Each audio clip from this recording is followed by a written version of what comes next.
Hey, c'est tout le monde, c'est Zerked. Je vous fais cette petite vidéo là car moi je vais vous expliquer un peu ce que j'ai fait dans ces premiers jours de Dofus Unity. Même si voilà, il y a eu quelques problèmes de serveur, etc. J'ai pas pu jouer beaucoup non plus. Après, on est quoi, on est le 4e jour là ou 5e, je sais plus.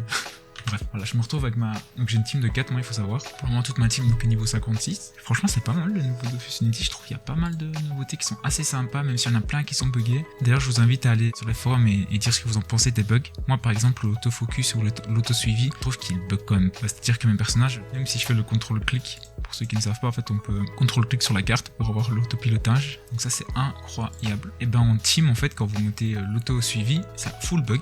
Ou alors les personnages ils arrivent tellement longtemps après. Bref. Donc moi ce que j'ai fait en premier, c'est que j'ai d'abord clean tout Incarnam, ce qui est assez rapide. Ça vous prend entre 30 et 40 minutes je pense. Même maintenant ça va être encore même plus rapide parce que nous au début il y avait tellement de gens, donc pour les quêtes c'était un petit peu long. Donc attendez que je trouve ça. Hop, c'est en quête. Moi je vous conseille vraiment de suivre les quêtes principales, hein. C'est quelque chose qui va vraiment vous amener jusqu'à la fin du jeu en ayant une certaine ligne directive, oui. Donc vous voyez, moi je fais dans l'ordre et je m'aide évidemment du site Dofus pour les noobs que je vous avais présenté dans ma précédente vidéo, où en fait il suffit juste d'écrire le nom ici de la quête ou du succès. Et en fait ça va vous emmener, donc voilà, il faut faire toutes ces quêtes là pour ce succès là. Et ensuite le site vous dit tout ce qu'il faut faire, les prérequis, enfin c'est un gain de temps de fou, franchement je vous le conseille encore une fois. Donc oui voilà, en fait le premier truc à faire pour moi c'est tout simplement faire les quêtes Incarnam, toutes les quêtes Incarnam à 100%, qui est assez rapide.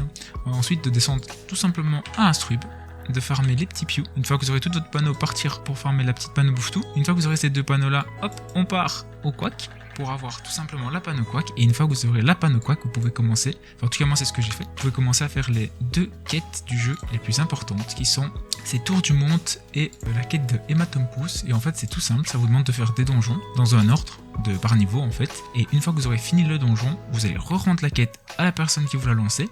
Donc tout est indiqué sur les quêtes. Et en fait vous gagnez pas mal de kamas et vraiment pas mal d'XP, même des petites ressources. Donc ça je vous conseille vraiment de faire ça en priorité. Une fois que vous aurez la panneau quack, comme ça vous pourrez faire un maximum de succès. Car les succès également donnent beaucoup de kamas et d'XP. Attendez que je vous montre ça. Hop, moi j'avais commencé à faire un petit peu tous les petits donjons. Regardez là il me reste à aller chercher quand même, on va dire 2000 kamas. 2000 kamas oui par perso, donc x4 ça me fait quand même 8000 kamas. Mais c'est les tout petits succès, ça c'est vraiment les succès de bas niveau. Si je commence à aller un petit peu plus loin, voilà, 3000 kamas, plus 2000, donc on a 5000 x 4. Bon voilà, c'est des kamas par-ci par-là, mais il n'y a pas de petite fortune. Donc voilà, moi c'est ce que je vous conseille de faire. Et d'ensuite de continuer à faire et les quêtes principales, et les quêtes Hématompous et les quêtes Tour du Monde. Les niveaux vont monter tout seuls comme ça, pas besoin de se prendre la tête à farmer une zone. Et pour ceux qui sont plus en mode farming, je vous conseille alors d'aller dans les anomalies, pardon. Ça peut être vraiment intéressant. Sauf que bon, pour le moment on est assez bas niveau, donc c'est assez rare de trouver une zone assez intéressante en dessous du niveau 100. Mais pour plus tard ça peut être super intéressant, franchement il y a des bons petits bonus d'XP. Il suffit de cliquer sur une petite zone, ça vous dit où elle est. Et ici vous voyez par exemple il y aura 120% d'XP. Donc c'est vraiment hyper intéressant si vous voulez farmer une seule zone avec votre petit personnage. Donc voilà, c'était mon petit récap de ce que j'ai fait pendant ces 3 ou 4 premiers jours, sachant que j'ai pas beaucoup joué comme je l'ai dit. J'espère que de l'autre côté tout se passe bien, vous kiffez Dofus Unity. Ici ça kiffe en tout cas, ça va continuer en détente. Nous on se dit à bientôt dans une nouvelle vidéo. C'était Zerked, ciao la team. Tell me what's wrong and why you never said you felt that way.